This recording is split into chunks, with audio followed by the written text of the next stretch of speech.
My name is Robert Myers. I'm the current director of CASAR, and I'd like to take a moment to introduce a couple of people to you. For those of you who come to these events, you may know, and even if you don't, you may. But I'd like to acknowledge Rashid Khalidi is here. He'll be giving a talk tomorrow, so he's over here, and please come to that. It's likely to be one of the most interesting talks since 1848. Exactly.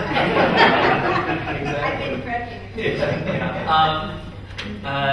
Our new director who will be taking over at CASAR is here. Alex Lubin is here from Albuquerque, New Mexico. Please stand. Alex Lubin. And Sam Hazelby will be returning as our visiting again. He's our revisiting professor of American Studies, so we're so happy to have him back again. So I'm not going to go through the entire list since we're a little late starting of everything that we'll be doing in the spring, but we will try to coordinate things and make sure that all of the dates and places are correct on the website in the future. I would alert you to the next two events. The next event will be on the 24th of March, and will be Usama Makdisi's talk based on his book, Faith Misplaced. So we're expecting a large crowd for that. It will be in West Hall Batish Auditorium. That's how large a crowd we're hoping for. So that's on the 24th at 6 p.m. And on the 7th of April, the noted American poet Edward Field will be here also. So, and there are a long list of other events, including Robert Riegfar, who unfortunately is not here, will be giving a talk on the 19th of April about Langston Hughes. So let me introduce tonight's guests, and then I'll sit down myself. First, to my left here, William Ayres is the Vice President of the Curriculum Division of the American Educational Research Association. He is formerly Distinguished Professor of Education and Senior University Scholar at the University of Illinois at Chicago, and founder of both the Small Schools Workshop and the Center for Youth and Society.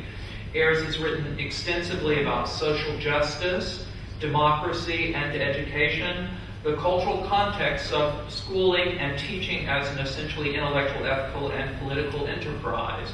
His articles have appeared in many journals, including the Harvard Educational Review, the Journal of Teacher Education, Teachers College Record, Rethinking Schools, The Nation, Educational Leadership, the New York Times, and the Cambridge Journal of Education. And there's a lot more that I'm hoping that he'll share with us. And to my immediate left is Bernadine Dohrn, who's an activist, academic, and child advocate, and she's the clinical associate professor of the Northwestern University School of Law and founding director of the Children and Family Justice Center. She is the co-author with Bill Ayres of Race Course Against White Supremacy, co-editor of Sing a Battle Song, Documents of the Weather Underground, and she wrote the introduction to Letters from Young Activists. She's the co-editor of two books, A Century of Juvenile Justice and Resisting Zero Tolerance, a handbook for parents, teachers, and students. So without ado, I'd like to introduce both Dr. William Ayres and Dr. Bernadine Dohrn, whose talk discussion this evening is entitled Another World is Possible, Movement Building in the Age of Obama. Welcome to AD and CASAR. Thank you so much. Thank you. I thought you were going to say Bernadine was to your far left because she's to my far left, but you're not speaking politically. Yeah, whatever. Yeah, I want to just acknowledge a couple of other folks, friends who are in the room. You mentioned Rashid Khalidi. Mona Khalidi is also here, and Lenya Khalidi, who are close friends, family from Chicago. Our son Chesa Boudin is here, and when we get into trouble with questions, we're going to call on Chesa, and Chesa can answer anything. And Marcy Newman is here, who is really responsible for our being here. So thank you for coming. Marcy, would you like to say a word about Bernadine before we begin? Yeah, I just wanted to make an announcement that on the 23rd of March, which is a Wednesday night at 7:30 at Temabuta, there's going to be a screening of the documentary The Weather Underground, and Bernadine will be speaking about that history and her involvement at Temabuta. We have the mic on primarily because they're videoing this and it works better with video.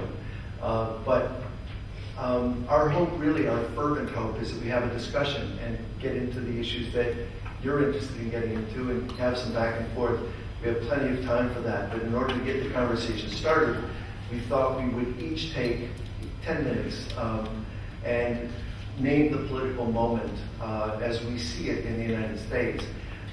We've been political comrades for 45 years and partners for almost 40 years, so we tend to agree about a lot of things, but for your benefit, we're going to disagree. No, I don't know. We'll see. We'll pick a fight with each other about naming the political moment.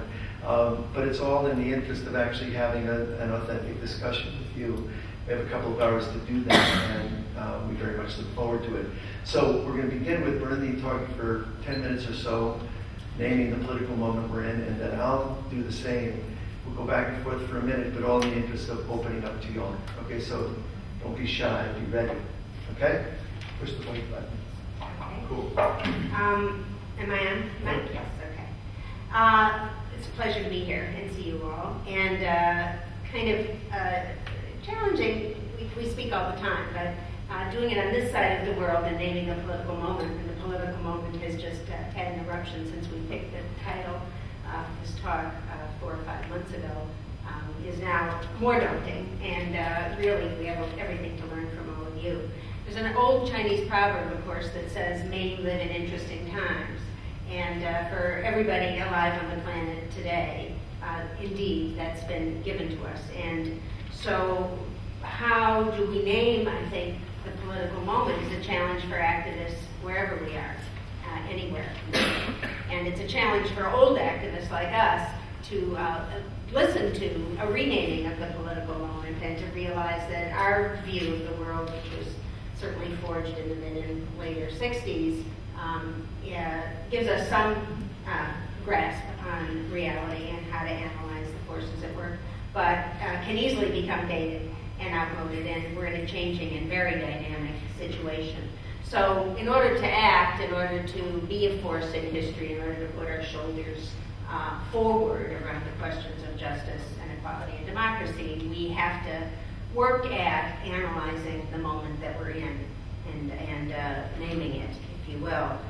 In many ways, this has been a post-9/11 moment for a decade, an Obama moment, and perhaps now a moment of the Arab Spring or the Mideast awakening. And so how we look at these forces, I'm going to try to identify 5 forces at work, but I'm going to pinpoint Bill and I, in a way, in Chicago at the moment when Obama won the election in 2007, November of 2007, because it gives us, I think, a point from there to here to look at what's going on. That moment in Grant Park, for those of you who know Chicago or United States history, when there were 100,000 people in downtown Chicago the night of the elections, in the midst, really, of this enormous economic crisis that had just exploded during the period of the election, was, for Bill and I, an astonishing moment. But I think certainly for a generation of young people who voted for the first time in history, an astonishing moment, for a number of reasons. One was that Obama's campaign strategy obviously awakened a generation of young voters across racial, economic, and ethnic lines in the United States who hadn't participated in economic, in political action or in campaign action, political election action before, and found themselves in something of a movement, if you could call electoral politics a movement, that foreshadowed change, that promised a shifting of the Bush-Cheney Rumsfeld years, and the horrible consequences of Iraq the Iraq War and Abu Ghraib and Guantanamo and everything involved in that. It also obviously was an enormous step to elect an African American president of the United States. You can't underestimate that fact, even with the consequences 2 years later, not being what the election promised. An enormous sea change, something most of us thought would not happen in our lifetime. And third, really, a younger generation running the empire, if you will, the U.S. empire, coming into the seat of presidential power in the United States. Those things, I think, were significant, and we found ourselves on this very balmy November night in downtown Chicago, looking up at the Hilton Hotel and the site in Grant Park where in 1968 the Chicago Police Department unleashed its force on the demonstrators and the Democratic National Convention in a moment that seemed to be a turning point in history. Now I want to talk about 5 factors at work that I think are the other thing that was going on in that political moment, which is really a decline, though not at all, the end of the American hegemonic empire. So I'm going to just point to 5 things because I think certainly for those of us trying to build a radical movement for social justice, human rights, and change in the United States, we have to look at where U.S. imperial power is at this moment. And I would argue in decline, but not defanged. And that has a lot of consequences for us. So a couple of things. One, the United States, just a reminder, is something like 5.4, 5.6% of the world's population. This is always a shock for U.S. citizens who feel that we're at the epicenter of the world and are raised to not know geography or much of anything about the world. One of the wonderful things that Michael Moore, the activist and comedian, says about the United States is that everybody should have to learn the name of every country that the United States bombs, and that way we would have a much greater knowledge of geography. Or John Stewart, how does John Stewart say it? He says, war is God's way of teaching Americans geography. Right, exactly. So we all know that almost no Americans can, name the countries surrounding Iraq or Afghanistan or find it on a map, unlabeled map of the world, and we're famously foolish about that. But important to note, of course, that the United States military power is undiminished in its force and dominance and money, not necessarily in success. So we have war and occupation, we have a culture, an economy, and a social fabric based on war and occupation. The United States has 174 military bases around the world, has spending $2 billion a year in Iraq, and almost that much as money gets beefed up in Afghanistan, bombing Pakistan, an undeclared war around the borders of Afghanistan, and has used for 5 or 6 decades now foreign aid as a funnel for military weapons and control and the creation and propping up of dictators around the world to do the U.S. bidding around the world. And despite this, in the last while, let's say the last decade and a half, you can see the growing independence from the United States, for example, of Latin America. And while the United States was tied down in Iraq and Afghanistan post 9/11, you really have a shifting of political forces in Latin America away from total control of the United States and of the creation in a way of a regional set of relationships there that are of great independence. And now we see the shadow, the possibility of that being true in the Mideast as well. That is to say, a group of states that may or may not have relationships with the United States, be involved with it, be involved in treaty obligations and so on, but will have a degree, perhaps a growing degree, of independence. And we have at the same time the rise of China, India, Brazil, and the other powers of the world. One of the other, when Hu Jintao, Minister of China, President of China came to the White House recently. One of the late night comedians said that the good news of his visit was that he hadn't yet foreclosed on the White House. So we have this relationship where, China's economic power, rising economic power, compared to U.S. declining economic power is apparent to everyone. I think that's kind of set piece, which is a growing, maybe slow, maybe fast, lessening of total dominance of U.S. economic power and perhaps political power and cultural power, but really overwhelming U.S. military power is how I would characterize this moment of somewhat decline in U.S. empire. Second point I just want to make quickly is that inside the United States, the enormous economic wealth and income gap that has accelerated in the past very short period of time, so that a tiny fraction of less than 1% of the population controls almost a majority of the wealth, that a quarter of the children in the United States, the richest country perhaps in human history, are born into poverty, and we have the greatest population of impoverished people, over 50 million since the year of the Great Depression, since 1929, as a percentage of the population.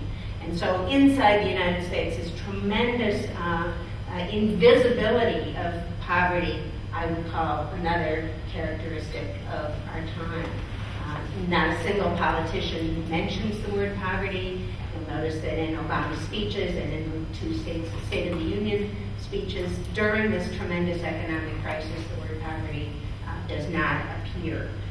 So we talk about the middle class, and we find poor people, people who are suffering foreclosures, people who've lost their jobs, people who are having their Social Security benefits and their retirement benefits and their union benefits disappear in front of their eyes, be stolen in various ways, and disappear, borrowed on in various ways, totally invisible in the national political discourse. Third, I would say that a characteristic of our time is, and this isn't just in the United States, it may be everywhere, is the assault on immigrants and the massive movement of people around the world, so that the changing demographic of every country is obvious. In the United States, this has taken the form of increasing and accelerated raids on immigrant populations and immigrant neighborhoods and jobs, the building of walls across borders, the whole meaning of borders in a moment of economic globalism, because we want everything in the marketplace traveling across borders, but not the people. And so you find things like, total agreement in the political parties in the United States that, of course, immigrants should be excluded from the small step forward we take around health care for Americans. We don't need immigrants, we don't need them. And the great response of immigrant communities who have, despite their lack of status and their lack of official papers, been willing the last 5 years to, and insistent, in fact, on standing up, on marching. And Chicago had the first of these great immigration rights marches in 2006 when 500,000 people appeared, old people, people with baby carriages, whole families, risking a great deal, really, to stand up and demand dignity and human rights and Dohrn for themselves. On May Day, going by Haymarket Square in Chicago and drawing on a great history of resistance. And I think this jingoism that comes in response to it, the demonizing of the outsider, of the immigrant, and so on, we can all talk about, but are part of, I think, resistance to the Imperial project. Fourth, just a note here, but it's a long discussion. A lot of my work in justice is involved in this. The United States is the great incarcerator in the world, 2.3 or 2.4 million people incarcerated in prisons, the vast majority of them Latino and African American young men. And so you have kind of a pulling out of the official labor force, a huge sector of the population. And it's prisons, I raise it because prisons have been a site of struggle, resistance, opposition and movement building in this last decade and a half in the United States, an important site of struggle, an important place where young people kind of cut their political teeth. There's pretty much nowhere you can go in the United States where you're not within 15 or 20 miles of the Gulag in the form of really hideous fortresses where young men are put away, majority of them for nonviolent offenses. And last, I'll just say the stripping of jobs, benefits, foreclosures, social safety nets, all of the kind of benefits relied on by single-family households, women, and children. They culminate, you could say, in the response the last month in Madison, Wisconsin, where you have, a revanchist governor elected just 3 months ago, who took as his mandate and perhaps his dictates from the wealthiest people in America, Koch brothers, to quote, balance the budget, respond to the state deficit by removing the right to collective bargaining from public employees. And so you had this, I think, astonishing event really where Bill and I went up to demonstrate one Saturday, found ourselves with 20,000, 30,000 Wisconsins, the whitest demonstration we've ever been in the United States, I'd say, and holding signs saying Madison is Turner Square, certainly inspired by the rebellions here, and I say here, but I don't mean Lebanon, but in this part of the world, and kind of an extraordinary identification with the necessity to stand up for your rights and for dignity, led by teachers and nurses, and also, supported by firefighters and police. So you had this kind of extraordinary welling up of resistance, which has now, of course, been set back and defeated by the Republicans in the Wisconsin legislature, but nonetheless has raised a sense of, has made themselves a site of resistance and rebellion in the United States. So I will leave that as a template of maybe a potential background for discussion of where a radical imagination might take us in this next period as activists.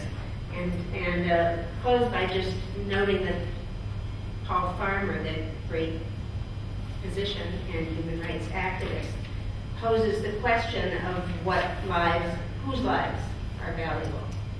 When you think about the kind of world that you want, whose lives are valuable. And he says, who will be made to suffer and who will be sheltered from harm? And it's that question, I think, that drives us and brings us to wanting radical solutions.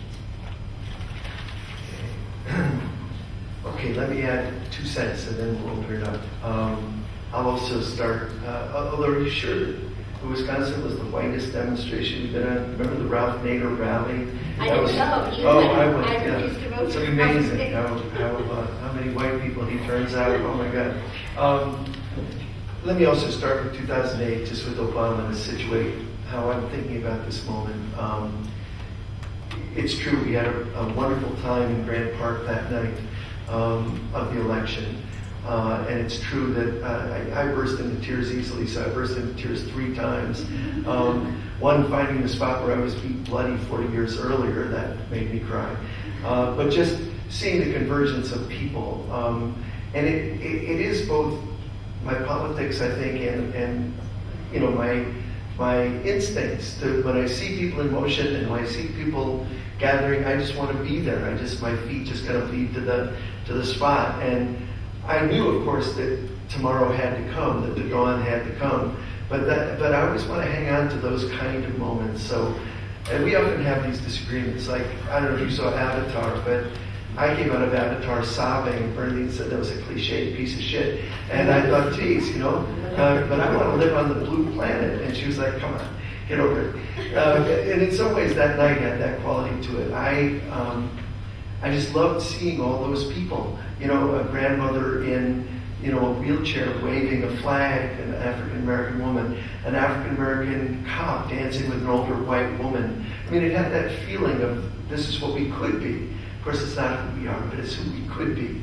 But of course, the morning had to come, and so they swept us out of the park about 2 a.m.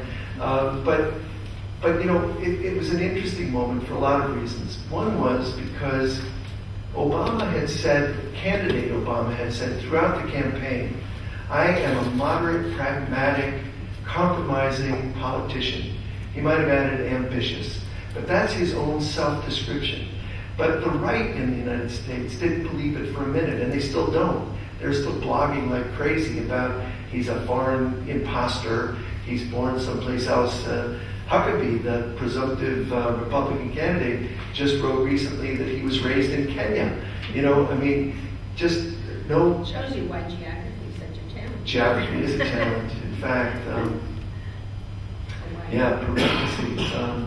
The National Geographic asked 18 to 25-year-old American kids to fill in a blank world map, and 80% couldn't find Iraq, 80% couldn't find Palestine, Israel, 40% couldn't find Great Britain, and an astonishing 10% couldn't find the United States.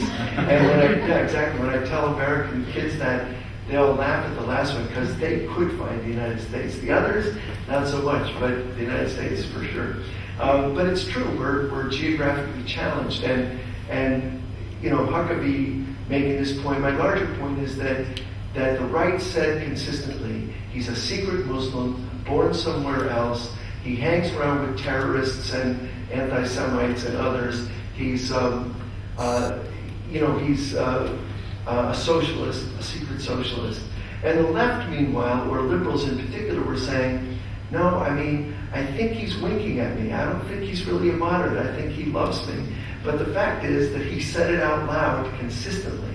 I am a moderate. If you look at his record in Illinois, when the right-wing Republican governor of Illinois 10 years ago, Governor Ryan, put everybody off death row and had become a death row abolitionist, a death penalty abolitionist, Barack Obama was still seeking a compromise. These are his politics. This is who he is.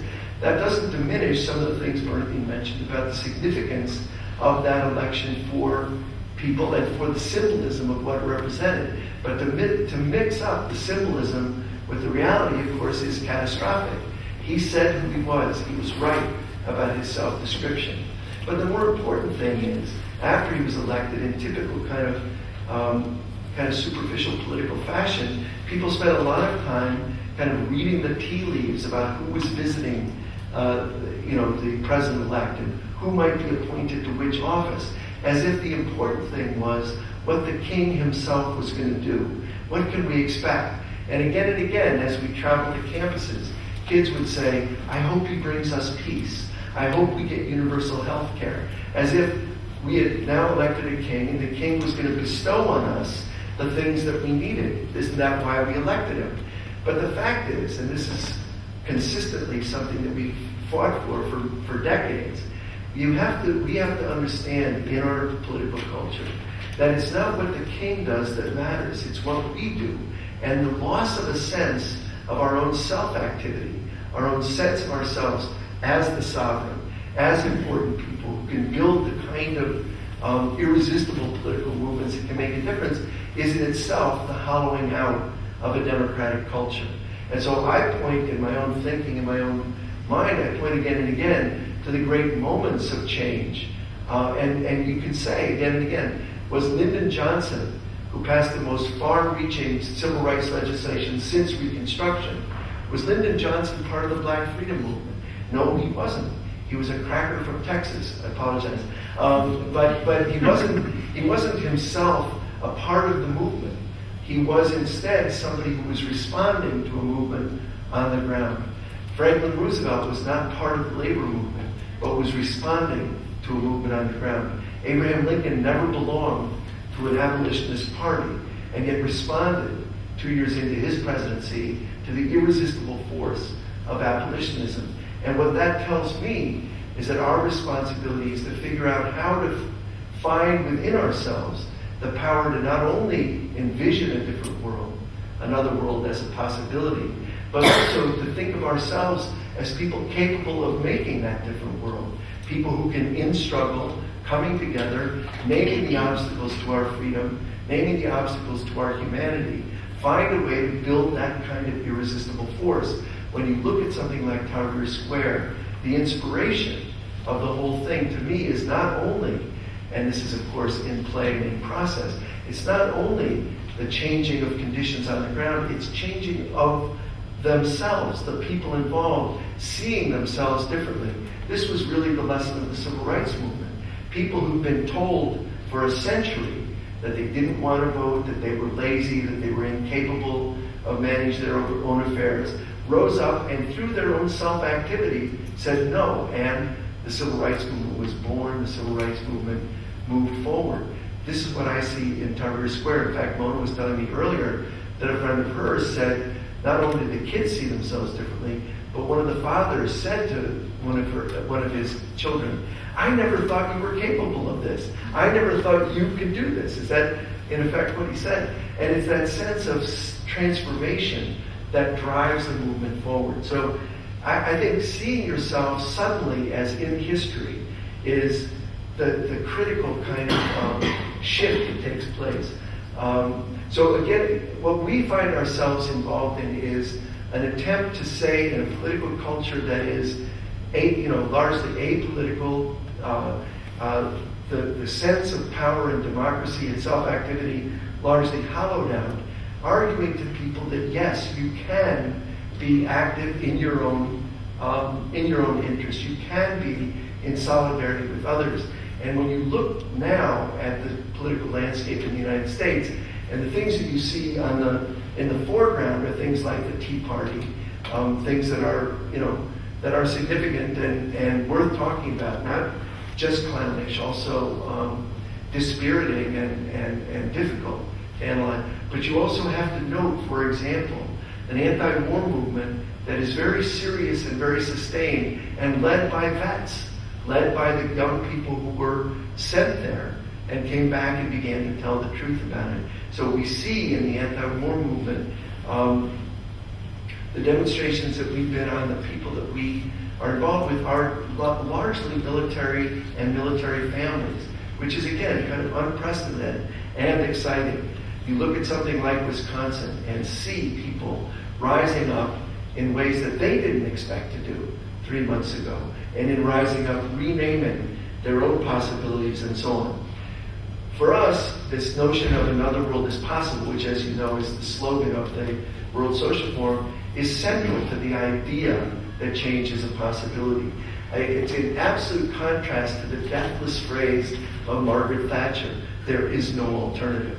I can't think of anything more horrifying than there is no alternative. And the World Social Forum and other formations like that argue just the opposite, that another world is not only possible, but it's inevitable. So I think the elements that are involved in movement building in this regard are simple to say, but difficult to do.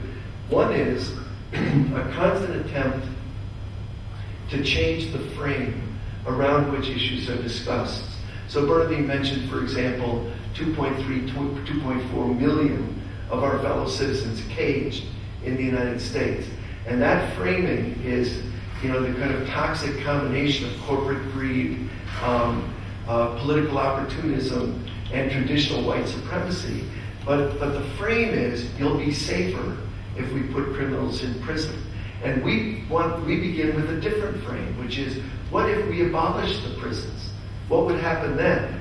And we raise this again and again with audiences in colleges in the United States, and inevitably people come back and say, but what about this mass murderer, John Wayne Gacy? And our response is, okay, yeah, one prison cell. Who else?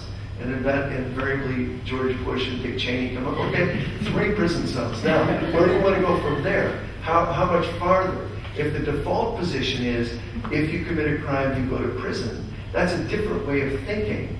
And if you frame that as you'll be safer, it's the same for $1 trillion military budget. If we're safer because we spend $1 trillion with 150 military bases around the world, well, then it's hard to get into an argument about how one would would imagine a different world. But what if you begin with a different frame? What if you say, every resident of a country with an American military base within its borders ought to have the right to vote in an American presidential election? That causes a different kind of way of thinking, doesn't it? I mean, imagine, hundreds and hundreds of millions of people voted for the American president from countries as diverse as Cuba and Italy and, wherever. What a great idea. Well, I don't know if you think it's a great idea. I think it's a great idea. What do you think, Mona? You like Qatar too. What? All the Gulf states and Qatar. Exactly, Qatar. They should vote, right? I wonder who they vote for. Okay. The point is that changing the frame is one of the critical things that is a part of creating the conditions for a real movement of opposition. A second kind of critical aspect of it is connecting the issues. It's not like incarcerating 2.4 million people is separate from the economic crisis that is endemic in the American system, endemic in kind of advanced capitalism. It's linked. It's not that war and warming, the environmental crisis and catastrophe, and the kind of buildup of war in the Middle East and in Asia are separate events. These are connected events. And so connecting the events is another huge responsibility. But again, I would argue that almost overarchingly greater than those two is the notion of people developing a different sense of who they are and what their responsibility is. And this is where, for me, education plays such a pivotal role. Because in the educational system, again and again, what we teach people, what we teach kids, is that the main thing, whatever subject matter we're teaching obedience and conformity. You have to find your place in the hierarchy of society, and you have to know your place and then act out your role. Education for freedom, education for liberation, always starts someplace else. And it says that the important thing isn't obedience and conformity. The important thing to be educated, to be a citizen in a democracy, is to develop a sense of imagination, a sense of initiative, a sense of courage, a sense of possibility. And that means fundamentally thinking of yourself as a work in progress, not some kind of finished thing, not some kind of object, but somebody who's an unruly spark of meaning-making energy, somebody who's on the move and on the make. And that kind of sense of self is so critical if people are going to take control of their own lives and together take the control of the life of society. The other sense that goes with that is the sense of living in history, being a part of history. And this is where Bernadine's sense that we are not only geographically challenged, but historically challenged is such an important point, because if you don't see yourself as part of a living history, what you do or don't do makes a difference, then it's hard to get up and act. But seeing yourself as an actor in history, and knowing that you can only know the world by acting on it. You can't know the world by ingesting it. You have to know the world by acting within it. And this is true on the simplest level. You can't know ice cream without tasting it. You can't know how to ride a bike without riding a bike. We're teaching our granddaughter how to ride a bike right now, breaking our backs. What would you do? Say to a 6-year-old, a bicycle is the way you ride it is you sit in the middle of this thing and you go forward even when you know you're going to fall. Yeah, I mean, we see all these crazy things. But the important thing, what would you say? That you're sitting on a gyroscope, and the important thing, like you know how to ride a bike, right? So if you're falling to the left, which way do you turn the wheel? Quickly. Which way? No, if you turn to the right, you fall on your ass. From democracy, not by looking at it from a distance. So again and again, an education that removes you from reality is an education that supports the status quo. An education that asks you to think hard about joining in to the world is an education for freedom and ultimately for liberation.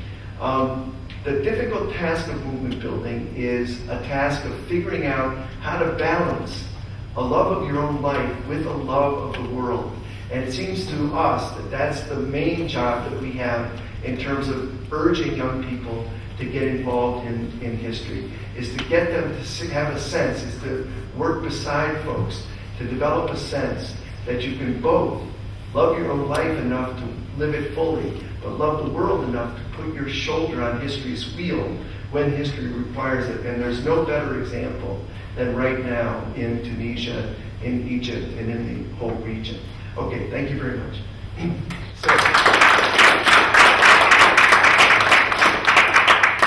We were speeding along because we wanted to have a lot of time to talk. So please, let's get a We few have questions. a microphone, so please, we'd love it to be a discussion. Have some circulating with a microphone. You're not shy. Is anybody shy in the room? Because if you are, I'm going to call on you. No. Somebody, get us talking about anything. Doesn't All right, have to be- I'll ask the question. Okay. Robert. Thank you, and I want to reiterate my thanks to Marcy. Without his intervention, this would not happen, and of course, there's also a former Hassar visiting person, so it's kind of old homely. So, thank you, Marcy. My question is twofold. I'm interested in the journey that one takes as an activist. And maybe we could look at it within the context of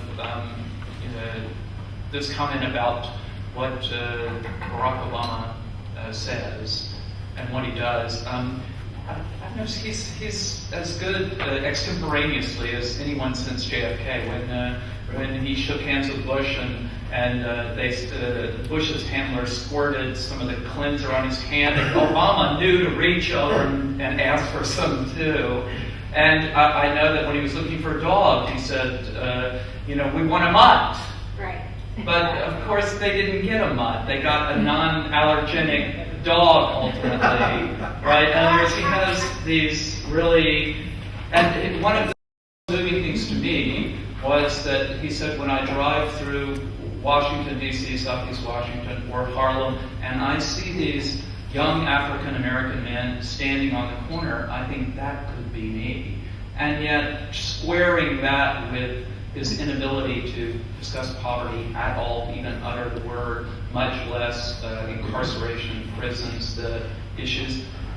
Do you think, since you've kind of taken a journey that power necessarily corrupts, is it because he's now in this position, or that's sort of one question. The other is perhaps related, which is this is a very traditional society, among other things, and I know, having grown up in the apartheid South, that I said no to my parents. My parents were Goldwater Republicans, and I said, you're wrong.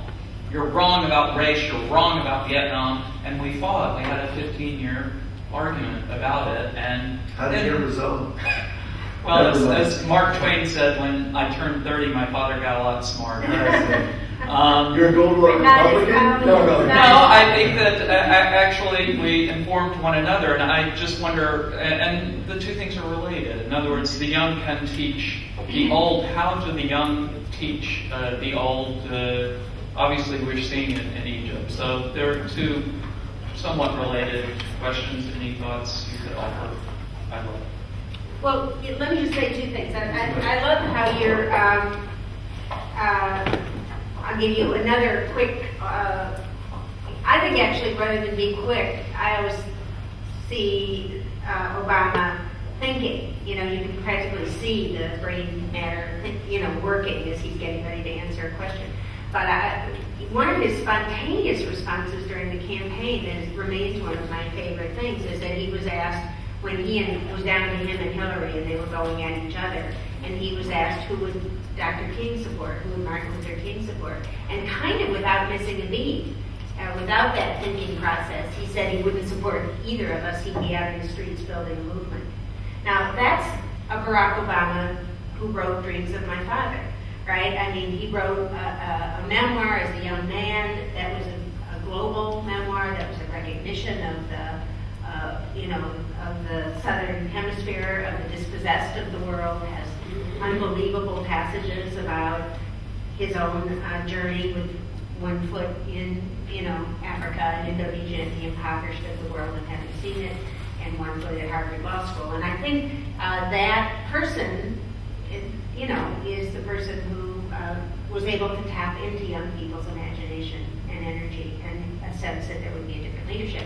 Now, sitting in the chair of empire of the dominant force in Imperial project, that's another thing altogether.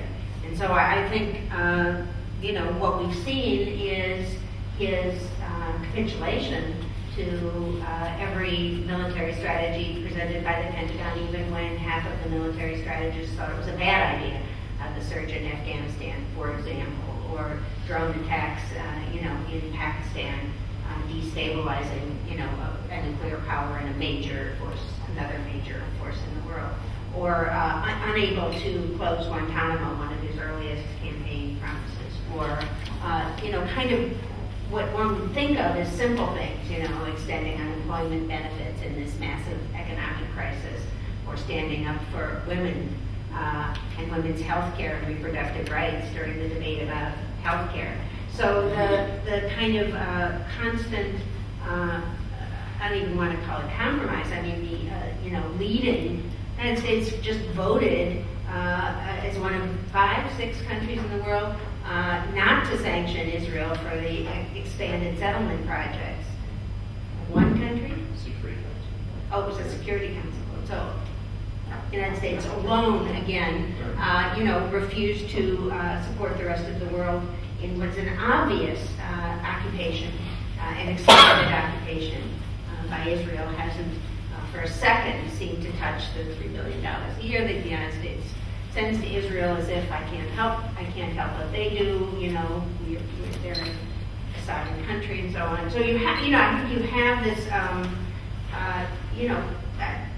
you have him acting very much like Bush, or as Chomsky would say, worse, even worse, accelerating the military budget and kind of rejecting a notion of caring for the population, let alone the U.S.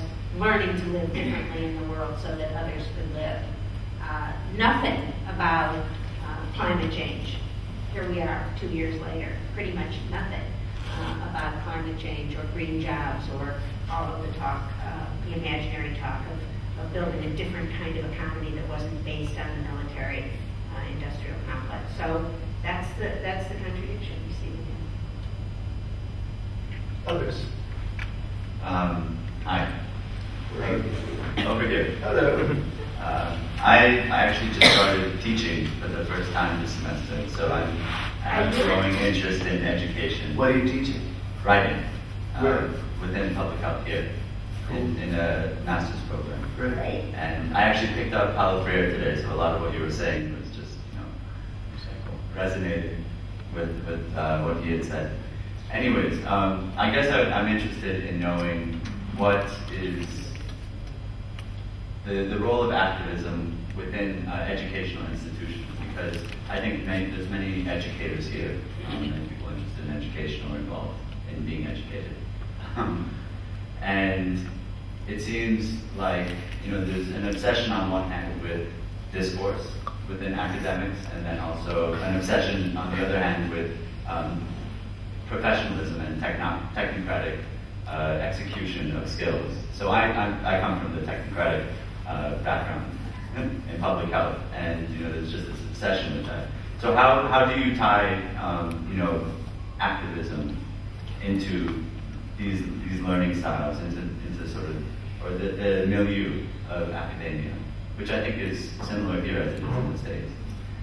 Yeah, there are many people here I think who could speak to that, but I just retired from the University of Illinois at Chicago, and we had a group there for the last decade called, the group was called the Engaged Scholars Group, and I was rushing to a meeting a year ago, and I picked up my folder, and I had accidentally written Enraged Scholars, and I thought, gee, that's a Freudian slip. Yes, we are enraged. One of the things I think that we can kind of overanalyze is, although we have to pay attention to it, is the setting that we find ourselves in particularly. In other words, every setting is the right setting to organize and to act. It's not like, there may be particular requirements and particular things to pay attention to in higher education or working in high school or working in educational reform. But the requirements, broadly speaking, are largely the same, in my view. And I think to be a citizen, to be an activist, to be an engaged person, to be a moral person, we have to always spend time thinking about a rhythm of our days, a rhythm of our lives. And part of that rhythm is opening our eyes to reality.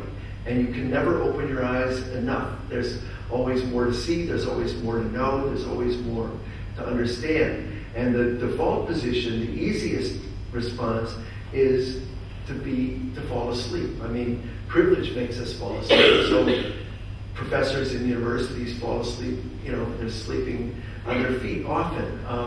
But being an American puts you to sleep. Being a white person in America puts you to sleep. I mean, there's all kind. Being a man. I was just going to say. Yeah, what the hell? All the privileges that one has makes you blind to the oppressions of others. I mean, and that's part of the nature of things. So that means that waking up, paying attention, is a constant demand. And since the world is not standing still for you, if you don't see waking up as a daily requirement, then you fall easily into dogma, what you figured out in 1965, which was part of what I think Robert was pointing to, the journey of activism for us who are old, is a journey that you could easily get stuck. And we know a lot of people who are. They make an analysis in 1968 and they think that's the way the world is. The world is not standing still for you. And therefore you have to kind of see as your responsibility to pay attention every day, to look anew every day, and still know and understand that your understanding is a fraction of what's out there. So opening your eyes is part of it. And if I were in the United States, I don't know your institution particularly, but in the United States, if you look at the dismantling of public education, which is on a steady pace for the last several decades, has now reached an accelerated dismantling of higher public education. So that what once stood as an opportunity for everyday people to get an education at the University of California or the University of Illinois or the University of Michigan has now gone. That day is gone. And so the University of Michigan, which saw the handwriting on the wall decades ago, made itself a private institution with a public name. Others are going through the throes of that right now, like the University of California, Berkeley. So the activism in a place like that and the creative response in a place like that is particular. But it's all a matter of continuing to pay attention. So paying attention is step one. Step two is acting. You can't just know the world, but you can't just pay attention to it and then not do anything about it. I mean, not acting is, again, the default position of privilege. I remember a couple of decades ago, I was taking care of my mother, who I love very much, and she's since passed away, but she had broken her ankle and I was taking care of her, and she said to me innocently enough, "Bill, what's this thing I've heard of called global warming?" And I gave her a very calm response. I didn't want to scare the shit out of the old lady, so I gave her a very mellow thing, and she gave me a long, cold look and said, "I'm sorry I asked." Well, exactly, because if you ask, then you're asked to do something, and you don't want to do anything, so why ask? If you open your eyes, it's often said the unexamined life is not worth living, but there's a corollary, which is the examined life is painful and difficult. So examine the world, examine your life, and then you must act. And here's the third step. You must doubt. If you don't doubt that your action was all that, if you don't have a standard to examine your action yourself and with a collective of others, then you kind of just go on again in a dogmatic, certain, orthodox way, thinking my way is good. You know what I mean when I say dogmatic, right?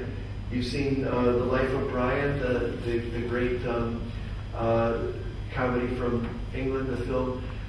It's about a reluctant Messiah standing on a rampart, and he says to the people below, "I'm not the Messiah." And they all say, "You're not the Messiah." He says, No, you have minds of your own. And they say, "We have minds of our own." And somebody in the crowd says, "It's funny, I don't feel like I have a mind of my own." And the rest of the people hit him and say, "Shut up, you have a mind of your own." Okay, that's the world we live in, often. And I think often those of us who are in the world of activism and left politics find ourselves in these kind of dogmatic arguments. So to me, the trick is to keep opening your eyes, to keep acting, to keep doubting. And that requires you to get up and out into the world a bit. The acting part requires you to do at least a couple of things. One is, yes, go, you can follow. And one is to talk to strangers, and the other is to display your politics publicly so that somebody can talk back to you. But if you don't talk to strangers, by which I mean organize, then I think you're missing the real opportunity to be an activist who makes a difference. Yeah, go ahead. Well, I guess Take the mic from me, what you want to take. my concern is more with students, because we are responsible more so to educating large swaths of the population. So I think the effect of our own work as individuals within education cannot be viewed as, just what activism we engage in, but more what activism we teach our students to engage in. Well, when you say teach our students... Not teach them, but encourage. Well, let me even encourage. You picked up Freire today, and Freire would say a couple of things. One is, it's very easy for teachers who are on the left to think that the right way to go about teaching kids to be free is, instead of teaching, say, Adam Smith, I'll teach Karl Marx. Rather than their dogma, I'll teach my dogma. And in fact, a close reading of Freire would tell you that the important thing isn't the pushing of your politics onto the kids, but is the asking of questions, the perpetual asking of questions. And I would argue really two things to teachers. One is that students have to see you acting on your own, in your own life, in your own world, as a person who's willing to take a risk, a person who's willing to speak truth to power, a person who's willing to challenge orthodoxy. They need to see you do that, because it's easy enough to say, challenge orthodoxy, speak truth to power. What about you? What are you doing? So if I ask my students who are teaching high school and elementary school, do you want your kids to be good readers?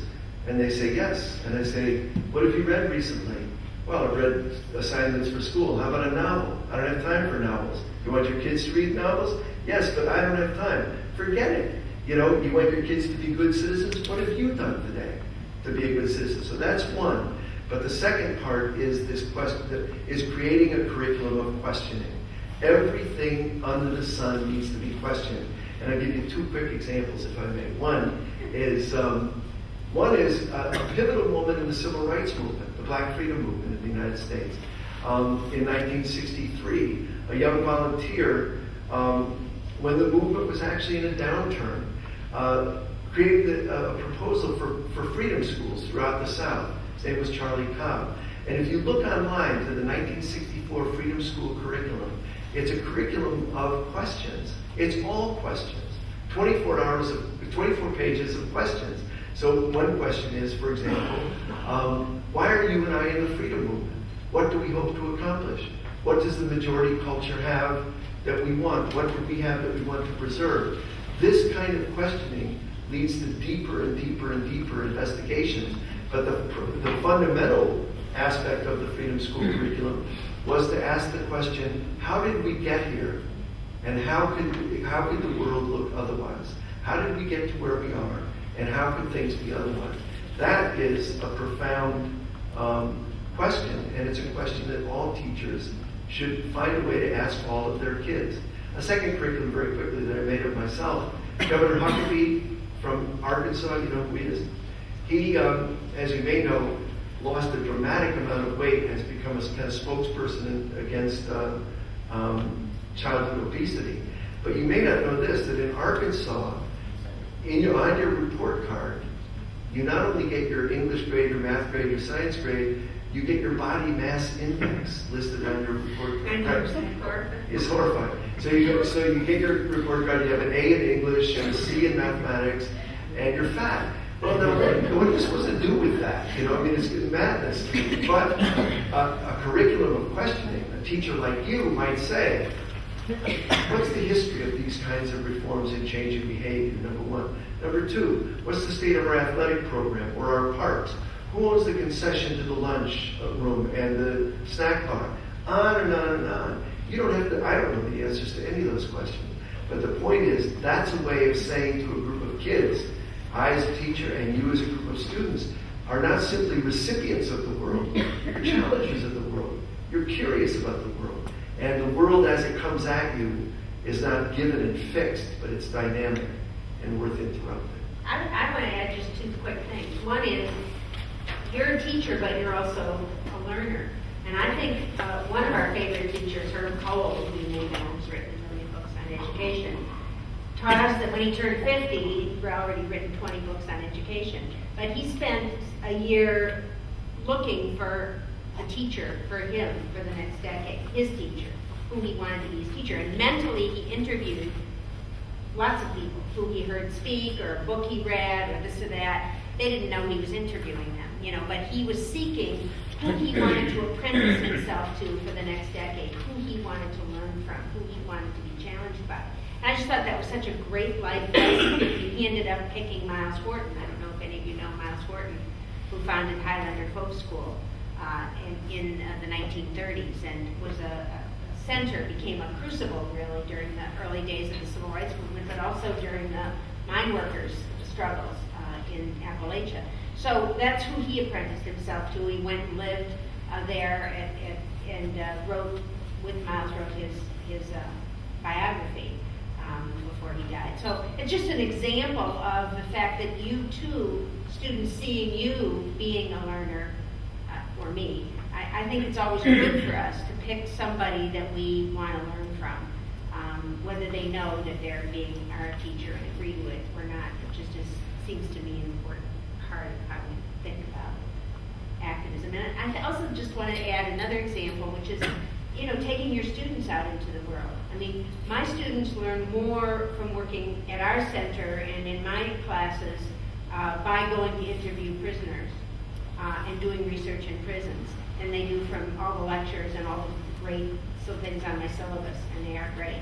And I work really hard for my syllabus, but I have to say that them being in the world and investigating in that way and answering questions and finding their views, just like how Tahrir Square challenged Western views of Egypt, of the Mideast, of crowds of people in the Mideast, of young people in the Mideast. So walking into a prison, or walking into a factory, or going to a picket line, or going somewhere outside your comfort zone, picking the fruit in your state these days, will surprise and alter your own worldview and change things. So I think that kind of participatory learning is just, it's not just for, I don't know how old the kids you're teaching are, but I know it's for the 28-year-olds that I'm teaching. Yeah, hi. Alex. Yeah, thank you. Like both of you, I was also very moved by the radical potential of the Obama election, or at least the campaign.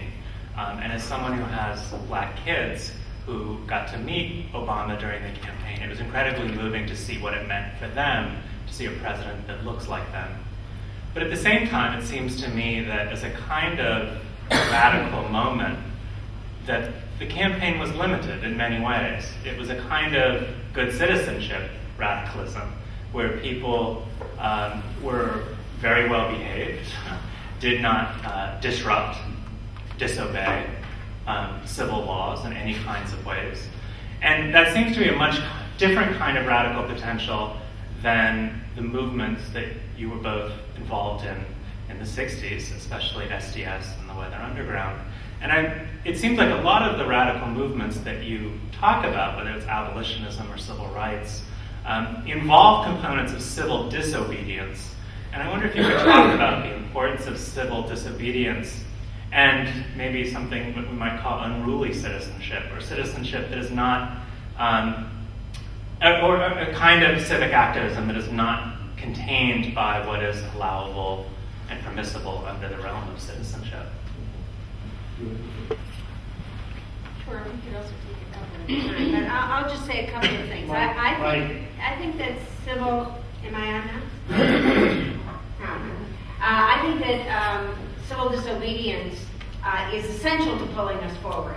And you can look at my students and I look at, for example, the kind of global response to HIV/AIDS, the AIDS pandemic, And you must know in every country in the world, whether it's the United States or South Africa, that the existence of something like ACT UP, the existence of a mobilized group of actors, those who are HIV positive and those who are in solidarity with them, going after the pharmaceutical companies, demanding universal care, insisting on civil rights and human rights in the face of an attempt to stigmatize gay people, for example, and really changing the frame that this was a global plague and not your fault and not something that you brought upon yourself, but actually something that demanded universal care and a massive social transformation. That happened because those people acted up and acted out. I mean, around them was that kind of outpouring of I think, cultural inventiveness and creativity that isn't all that. I mean, the quilt, the making of the quilt and taking it on a global tour, for the people who had died and finding ways to honor people and solidarity and so on. So I think from every major social transformation, certainly from the gay movement, which the LGBT queer movement, you can see this happening right in front of your eyes. You can see people in the United States coming to accept this as a fundamental human right, that people deserve equality, that marriage is not reserved for not just marriage, but that the human family and the definition of the human family is as mixed up as it can possibly be. And that's all to the good, or potentially all to the good. So you can see people changing their minds, but only because people are pressing these issues forward and demanding change. I think of the DREAM Act kids in the United States, who, those of you know who the DREAM Act is, there's an effort by undocumented kids who were brought to the United States by their parents as infants or children, young children, grew up entirely in the United States and find themselves in high school unable to apply to college, unable to get scholarships, unable to join the military, unable to have options unable to work legally, unable to get driver's licenses, and not really belonging to another country either. And so they've been pressing to have their minions have a path to citizenship in the United States. And they're a perfect example, of catching everybody in the contradictions. And they have been, sitting in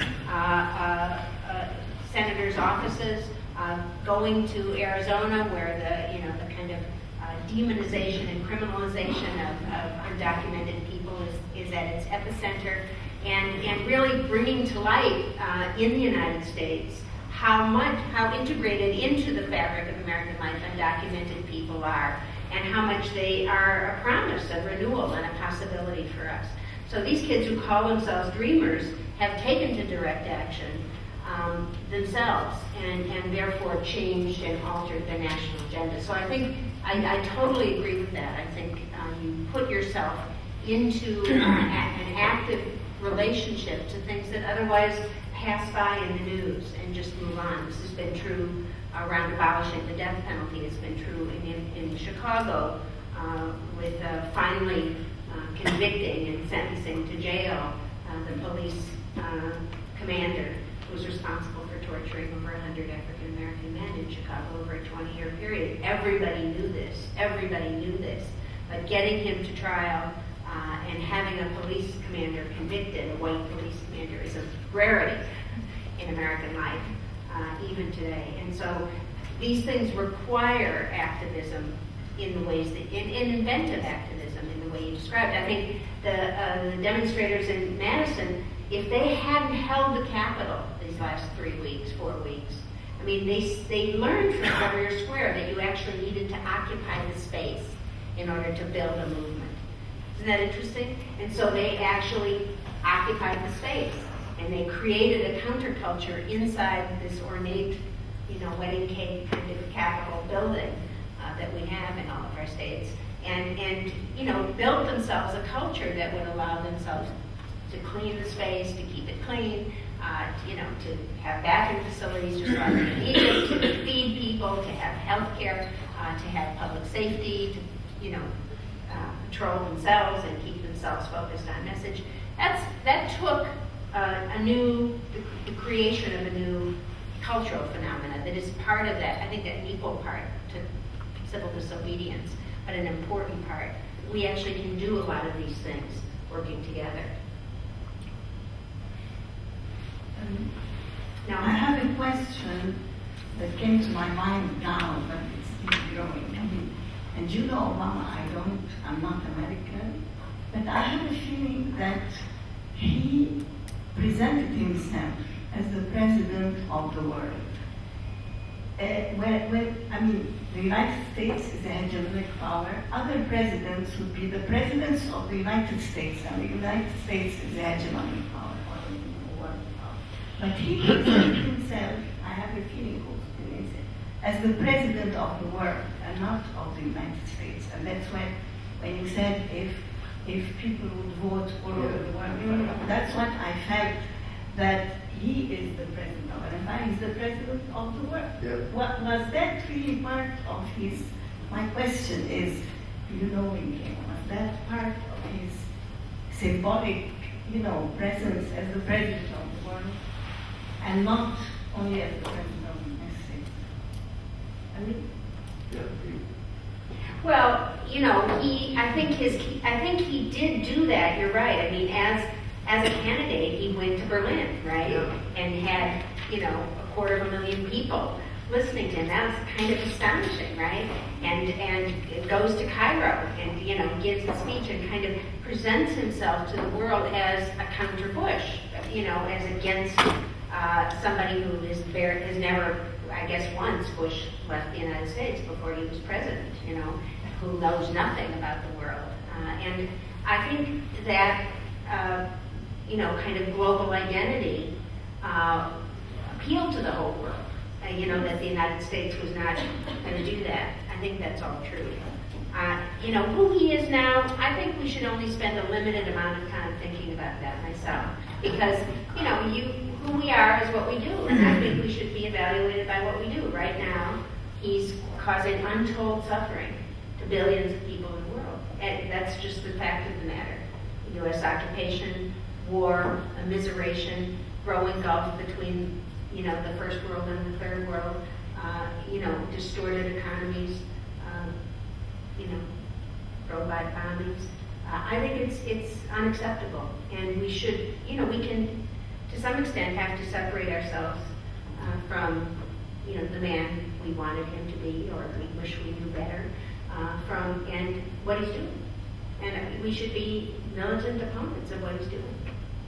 In a way, I think you're right, Noah. I think it's an interesting concept that he ran as president of the world. He's this guy who is racially indistinct. His background is, a hybrid background. All of these things are interesting.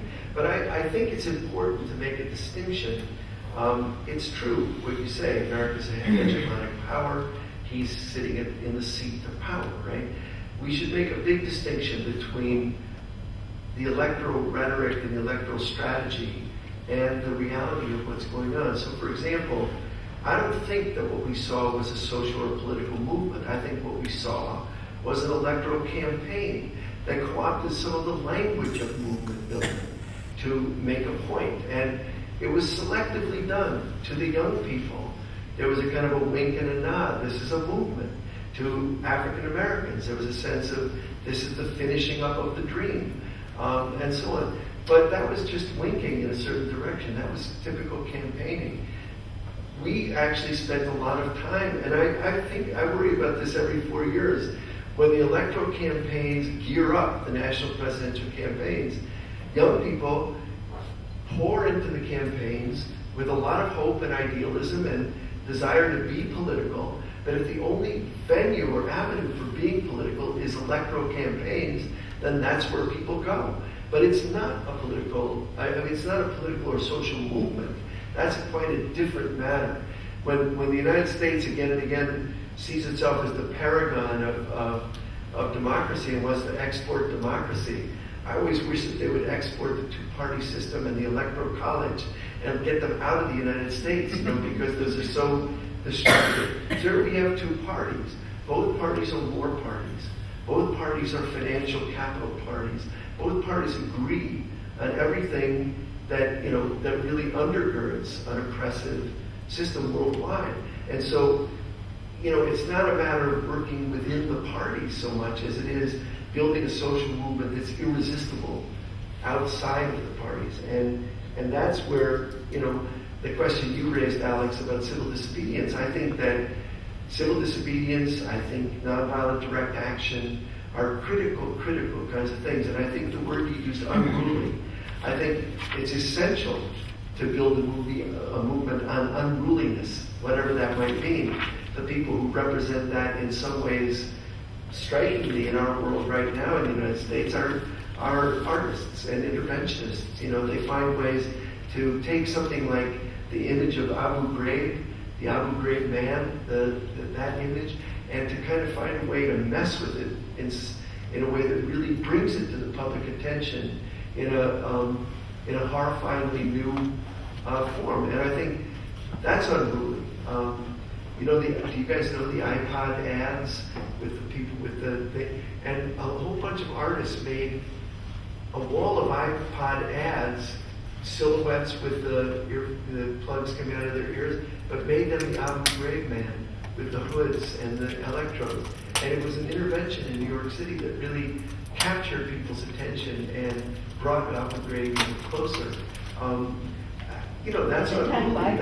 I'm sorry? Did it have iPods? Probably it sold more iPods, I hope.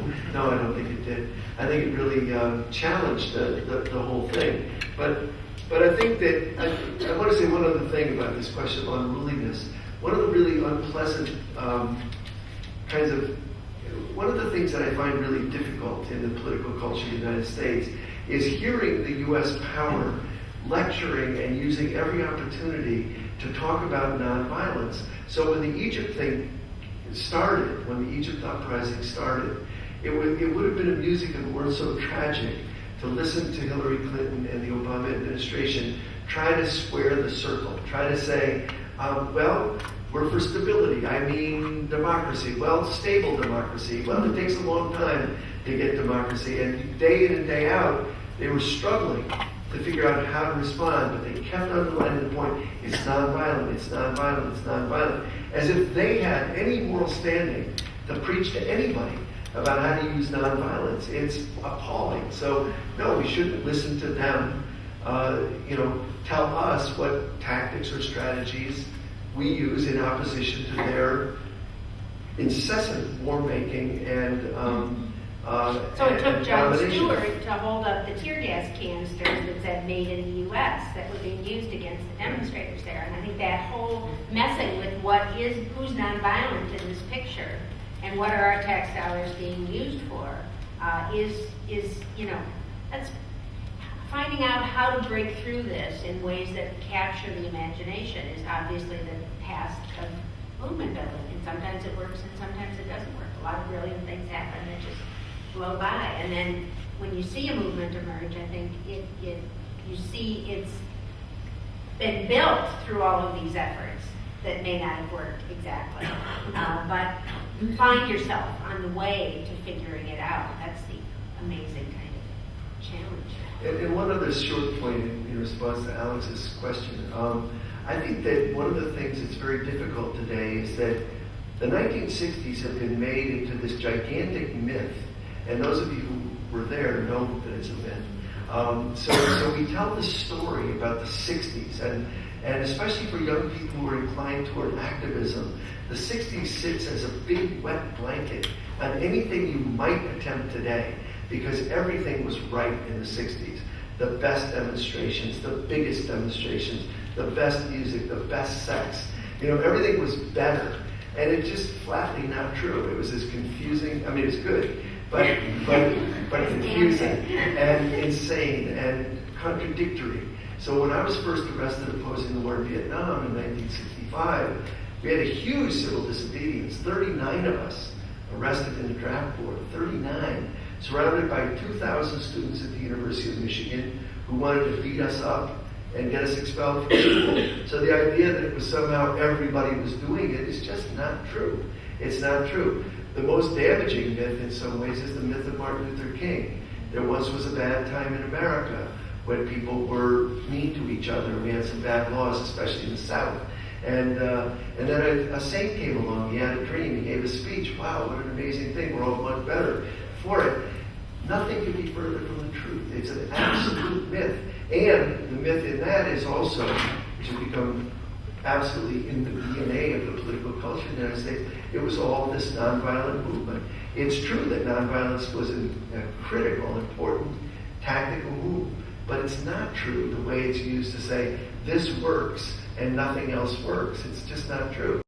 I have the courage or the foresight to do that and change myself, but here he is right now, and I'm not going to miss it. And I volunteered as a law student, and started going to the west side of Chicago and started joining these demonstrations and put myself, this is the seeking of a teacher, right? Put myself in a position to alter the world that I was in and what was possible. I since wrote about it a bit and had to review the Chicago Tribune writings about King in that 2-year period. And of course, he was denounced as a terrorist, an outside agitator, a disruptor of stability in Chicago, an outrageous zealot, and so on. Now we have this other King. And a creator of violence. And The truth is that he absolutely was creating violence. provocateur that created violence where there had been none in Chicago before. So, and of course it's true, my students perceive Nelson Mandela as a great nonviolent promoter, which is fabulous. They recognize the older statesman of Nelson Mandela and his ability to reconcile with former enemies in a great way. But did they ever read the Begonia speech? Do they know that he waged armed struggle against the apartheid regime? Not only armed struggle, also education, organization, mass mobilization, but as part of the overturning of an apartheid state. Where did this change come from?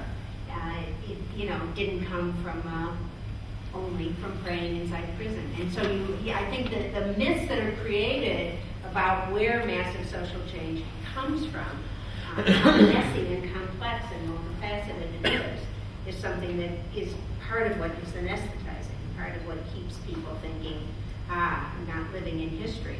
I mean, right now, today, every student knows they're living in history. But usually when we ask our students, are you living in a historical moment, a historically charged moment, they actually don't see it that way because it seems ordinary where we are. But actually, it was always that way. Always that way. Others? Anybody else? Yes? Microphone. Yes, I apologize for having come in late, so I missed the first part of your talk. I would like to know what's going to happen in Wisconsin and other protests of that sort if you've made. But another thing I want to say, which is more of a comment, and about the last business about Obama having run as president of the world. I think the world perceived him as their president. I mean, there was a lot of enthusiasm, which evaporated very quickly, I might add. Giving him the Nobel was an example. Yeah, no, well, I certainly didn't give him the Nobel. You did? I thought it was you. Somebody did. But anyway, what I wanted to say too is I think it's very dangerous for us at this point to over-romanticize Tahrir Square. I mean, nobody was more enthusiastic about the Egyptian revolution than I was. But, and I was calling Cairo all the time and speaking to friends who were in the square. But first of all, we mustn't forget that before this outpouring that occurred in Cairo, first of all, it wasn't just Cairo, of course, it was the entire country. I mean, it was Alexandria and Suez, hundreds, I don't know how many people were killed in Suez. A lot of people died in Suez. Alexandria, Mahal al-Kubra, and in Tanta, and all the cities of the Delta and so on. So first of all, it wasn't just. Second of all, it wasn't just it turned into a people's revolution. But we mustn't forget that there was a huge amount of preparation for this thing. They didn't know when it was going to happen, of course. I mean, there were hundreds of political prisoners, thousands of political prisoners in Egyptian prisons who've been paving the way for this. The women's movement, all kinds of opposition movements have been working for years. So it wasn't just, So I think it's important to think of that. I think it's also important not to be, for instance, I was personally shocked when American journalists were so shocked about Abu Ghraib. And I'm still a bit shocked. What were they thinking? I mean, what did they think happened in prisons of that sort, especially prisons of war? I mean, here in this part of the world, we know what's been happening in the prisons. We know how many people have been raped and tortured, and men having been raped with bottles and broomsticks and God knows what. So none of this stuff is a surprise to me. I mean, it's horrifying, no question, but I mean, it's been there all along. So where have they been hiding, all these people? Were they being disingenuous by pretending to be so shocked? Or did they think it was a nice place? I mean, what did they think was happening? The third thing I want to tell you is, I think here's the discussion. Not everybody who, of course now our mood here has changed a little bit from the great euphoria following the Tunisian and Egyptian revolutions, which are still, of course, in danger, because there's still a terrific counter-revolution going on, which is extremely dangerous and probably backed by who knows who. I don't know who's. But what's happening in Libya the last few days has been deeply depressing and deeply and horrifying. And now Bahrain and also Yemen. I mean, the people who are looking at Gaddafi and saying, okay, he's getting away with it. I mean, Gaddafi has made Mubarak and Ben Ali looked smelling like a rose, each one of them, because they were so nice and noble to walk away instead of killing everybody. Because they did have planes up, you know, and of course. And that exactly the beginning. Well, what I want to say is that there's also, it seems to me, a danger in thinking that, I mean, assuming that the people who were the Tea Party people in America are not also activists. I mean, they see themselves like that, do they not? They think they're on the right side, and they think they're doing the right thing, do they not? And the counter-revolutionaries probably everywhere around here also think that. And I mean, we've had these huge lessons in taking history into your own hands. I mean, fighting the Israelis here has become something that has become possible. Not fighting, defeating the Israelis has become a possibility, whereas at one point, everybody was saying you can't do anything about them, they're too strong, and so on. So I think that we should be more nuanced, perhaps because we're depressed these days because of Libya and so on, but I think we should watch out, because the other people, not everybody is a well-minded, right-minded leftist activist. I mean, there are lots of the other kind. Without a doubt. Well, we can be. I'm not we being, should be wildly I'm not being enthusiastic. pessimistic at all. I'm not being pessimistic at all, but I think that. Yeah, I agree. I think that you're right on a couple of points, and I tried to say two things. One, Mons Horton, the founder of Highlander Folk School, used to say all movements go through mountain times and valley times. Mountain times are Tahrir Square, are Madison. It's when you know what to do, you know where to go. But those and your forces multiply, even though you can't imagine that they are multiplying. And so, but he says most of the time is valley times, and that's when you build the April 6th movement, you build the labor movement, you mobilize the women, you study, you have study groups, and so on. And this is part of the times that we live in too. Is that the idea that you build toward. None of these things happen spontaneously. You know, Rosa Parks sat in on a bus and started the Civil Rights Movement, except that she sat in on a bus 3 other times before she became Rosa Parks. And Rita Dove, the poet laureate of the United States, has a wonderful book called On the Bus with Rosa Parks, which is poetry about the women who sat in on buses for the decades before Rosa Parks became Rosa Parks, if you see what I mean. So of course, there was movement building in the South going on and on and on, including Highlander Folk School, where Rosa Parks studied. So I think that's a critically important point. The other thing is, I would not, while I want to be, as Bernadine says, wildly enthusiastic about Tahrir Square, I think it's in play. It's something, and Tahrir Square represents something. It's not simply a done deal. It's something that represents struggle and represents the country in motion. So I agree with you on that. I want to say one quick thing about the Tea Party. Can I just say something Sure. about that for a minute? Because we don't know, we're not Middle East experts. Many of you here are, and many of you here study it, and many of you here live it. So that's a whole other thing. And clearly, I refuse to be unwildly enthusiastic. I insist on my wild enthusiasm not because I think I don't think I'm naive about it. Obviously, the day after the old regime is gone, you have to say, is the old regime gone? And who's here? And who's in power? And how are we going to have democracy? And what are the forces at play? And what are our demands? And what are we going to change? And in what order? And how are we going to have meaningful work and jobs? And how are we going to educate? So every question is immediately in play and capable of going backward rapidly. No question about it. On the other hand, the old order is shattered in a way that has certainly the United States empire and certainly the Israelis deeply concerned. And that, I think, is, just astonishing. It's a fact of naming our moment that provides opportunities not only here, but residents in Madison, Wisconsin. That's what's so interesting, If people can stand up and do this here. And then some parts of it are, when you look back, of course, the strikes that happened in Egypt, the struggle for human rights, the people who were tortured, all go to building that. On the other hand, it couldn't have been predicted. It has, this quality of not knowing what the consequences of your actions are going to be and why there's no way of making a formula for social change. You are in it in the moment, acting and trying to catch up to the history that you're living in. So I just think it's as much as a game, and we're defeated on one enormous level.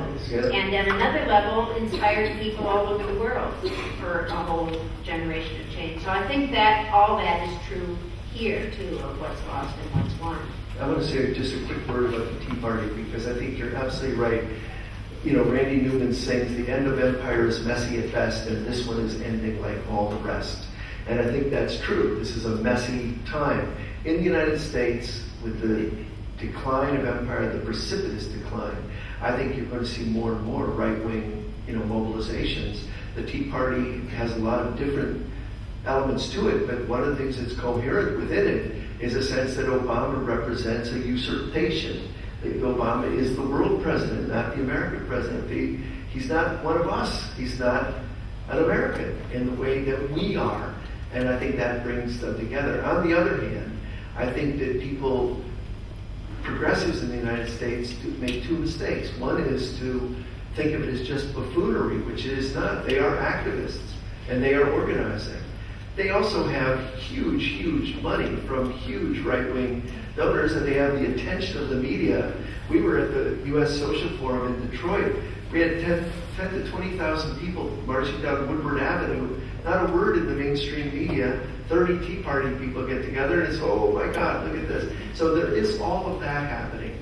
But having said that, it's serious. It shouldn't be thought of as simply buffoons. But at the same time, it's easy for progressives to know nothing about it and to kind of bow down in front of it and to pretend that it's more serious or bigger than it really is. I get picketed by the Tea Party people whenever I speak. And sometimes they're small, sometimes they're a couple hundred. But I've had many, many experiences with them personally. And one of the most interesting, this is emblematic. I was being picketed in Fresno, California. I had a half hour before I was to speak. And I went out to speak to them. There were only about 30 of them, and I figured I could handle myself with 30 Tea Party people. And two of them said to me right away, we don't know anything about you, but we heard you're a friend of Obama's and we hate Obama. Okay, that's guilt by association. You shouldn't do that. But that was my response. But then the second thing is that there was a guy wearing a Ron Paul t-shirt. So I said to him, I bet you and I agree about a lot of things. And he said, like what? I said, I bet we agree about full gay rights. He said, absolutely. I said, even the right to marry. He said, no, I think marriage is not something the state should not be involved in. And I said, you've convinced me. So now we agree, right? Full gay rights, but no one should be allowed to be married by the state. And he said, absolutely. So the woman standing next to him was wearing a big wooden cross, and she said to the Ron Paul guy, do you think homosexuality is all right? I think it's an abomination. And he said, no, that's crazy. And so I said, you guys talk among yourselves, and I'll go give my talk. But I think that's typical of what you see in the Tea Party. That is, you see a kind of an unholy alliance that has some unity and some coherence, but it's pretty much incoherent. I think part of the challenge of the left, which I was saying earlier, about reframing is that again and again and again, people who you think are on the right as the terms of the discussion shift, actually you would agree with. If I say, for example, in Chicago, people shouldn't be allowed to carry handguns on their hip, everyone agrees with me. I'm in the majority. If I say nuclear weapons should be abolished, I'm in the majority. If I say queer people should have full rights, I'm in the majority. So again and again and again, if I'm willing to argue it and make the case and be persuasive instead of being either precious or defensive, I find I have allies everywhere, including in the Tea Party. Well, I want to say, I think that while it's true that I think it has 5 or 6 very distinct strands that are now embodied together in the Tea Party, and that they don't have agreement with themselves or with each other, with themselves internally or around their funding. I think that it does represent, it could only happen right now with this, what I call the decline, maybe a slow up and down decline of American hegemony and American empire in the world. And I think that sense of a loss of authority and domination, and particularly among older white men, which is its base, the Tea Party's activist base, is a sense of a lost America I knew and I was comfortable with. And this is why it's worth examining everywhere in the world, since we are all changing our demographic nature, almost all of us, in dramatic ways, and trying to come to grips with what that means for cultural identity and rights and so on. So the combination of religious fundamentalism, that kind of insistence on white supremacy and male power, which I think you see here, the xenophobia against foreigners, and then the mega financial funding of it for Wall Street, or for a segment of Wall Street's own interests, in terms of just tearing apart the social structure that came out of the Great Depression in the 30s. Those are all different factors at play here, and they certainly are willing to be activists. Open weapons.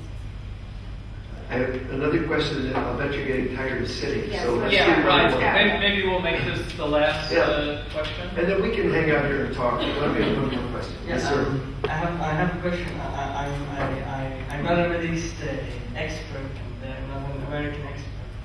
And I don't know if I can be called an activist, but... Let me convince you, but go ahead. Yeah, but I've been teaching Palestinian refugee children between the years of 9 and 10 for 2 years now.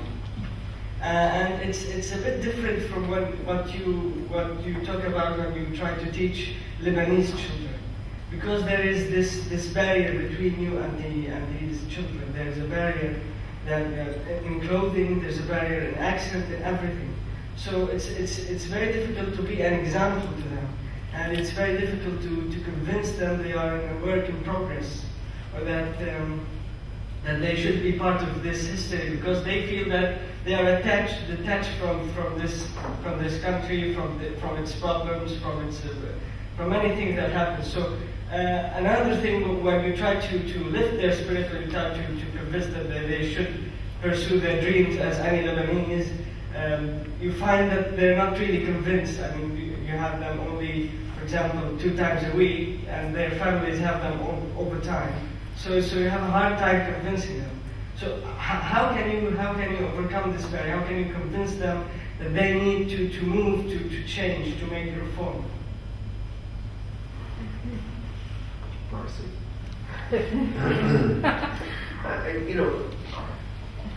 I want you to say a little bit more. Do you still have the microphone? Say a little bit more.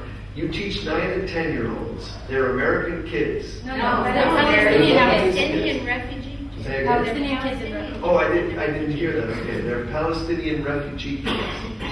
And the question is, how do you get them to see something about change? Yeah.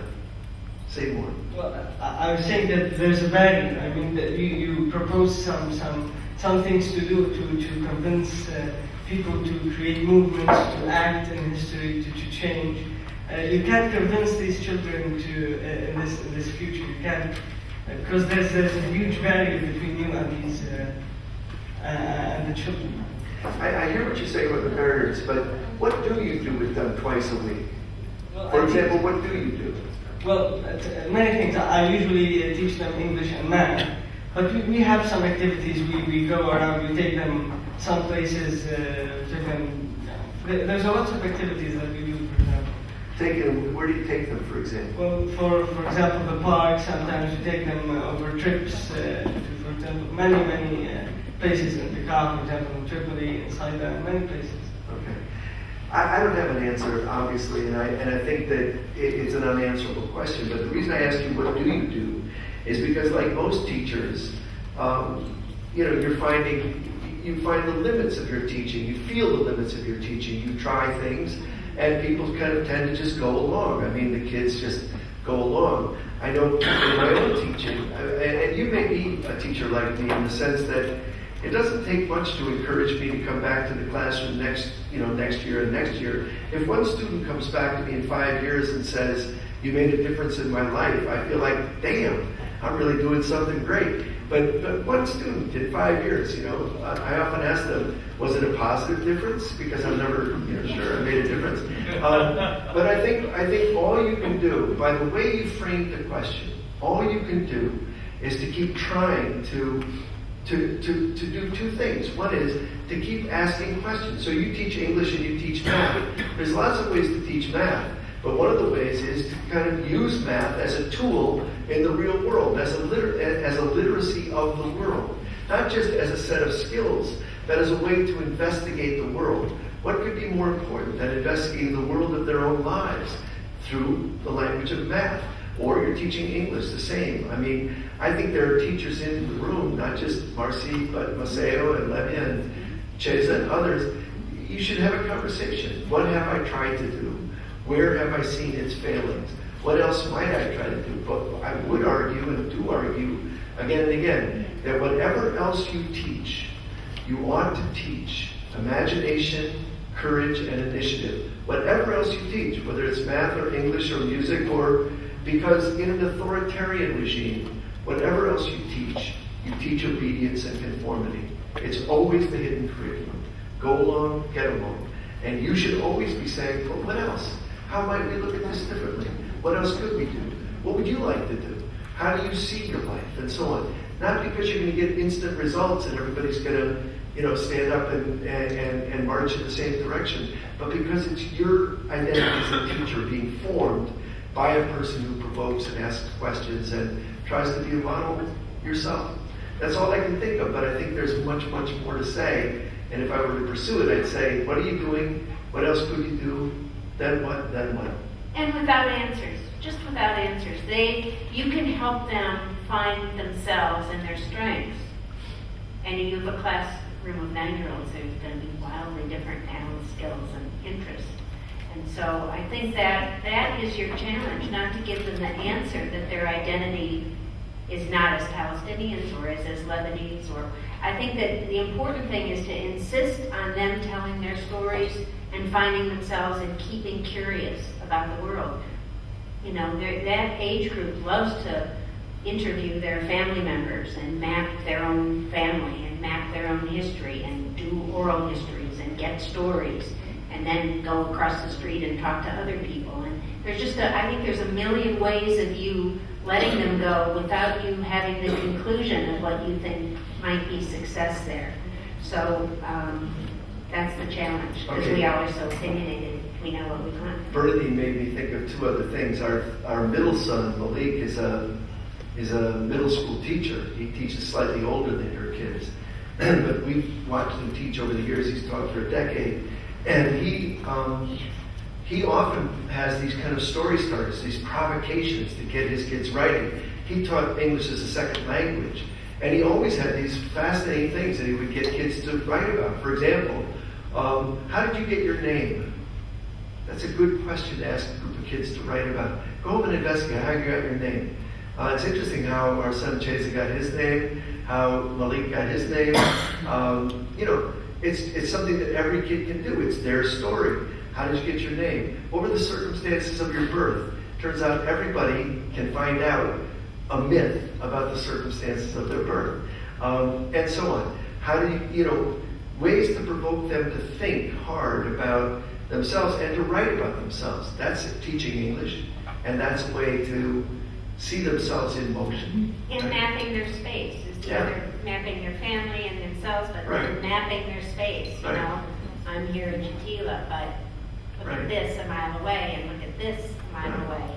And, you know, investigating your neighborhood. I mean, these are things that we all grow up wondering about and thinking about, or being cocooned, you know, and not being able to see over the walls. So that is the spark of education. So go online. The middle years of childhood, after the storms of early childhood, before the storms of adolescence, are such a wonderful age group to teach. But go online and look at the 1964 Mississippi Freedom School curriculum and see if you can adapt it for 9-year-olds. I think you can, and I think it's an interesting curriculum of questioning. Who am I? How did I get here? Where am I going? Where would I rather go? Good questions. Anyway, thanks very much for being here.